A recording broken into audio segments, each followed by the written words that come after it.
FIR করেছি, police তদন্ত করছে।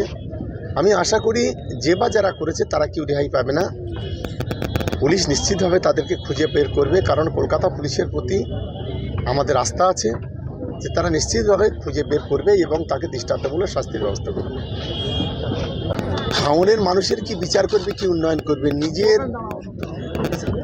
প্রতিশ্রুতি দিয়ে একটা অসহায় মেয়েকে বিয়ে করে তার সঙ্গে মেলামেশা করে সে তাকে যে অস্বীকার করে, সে কখনো ভাঙড়ের মানুষের কোনো উন্নয়ন করতে পারে না, ভাঙড়ের কোনো শান্তি ফেরাতে পারে না। ফলে একজন ধর্ষক নেতা, একজন ধর্ষক বিধায়ক, তার কাছ থেকে এর বেশিও আমরা কিছু চাই না, পাবো না, সেটাও আমরা জানি। তাই আগামী দিনে গোটা ভাঙড়বাসীর কাছে আবেদন করব যে কেউ অন্তত প্রত্যাখ্যান করুন এবং আগামী দিনে 2026 সালে একেবারে জামানত জব্দ করে এখান থেকে ওকে ফুরফুরা শরীরে পাঠিয়ে দিন। এটা অন্তত আবেদন করব সকলের কাছে।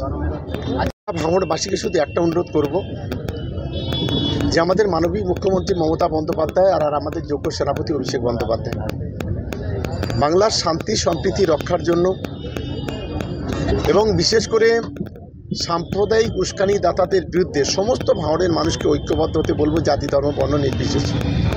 এবং আগামী দিনে মমতা বন্দ্যোপাধ্যায়ের হাতকে শক্তিশালী করতে, অভিষেক বন্দ্যোপাধ্যায়ের হাতটাকে শক্তিশালী করতে এবং বাংলার যে উন্নয়ন তথা ভাঙড়ের উন্নয়নকে ত্বরান্বিত করতে সবাই মিলে ঐক্যবদ্ধ হন, তৃণমূল কংগ্রেসের পাশে থাকুন, এই আবেদন গোটা ভাঙড়বাসীর কাছে অন্তত আমি করব।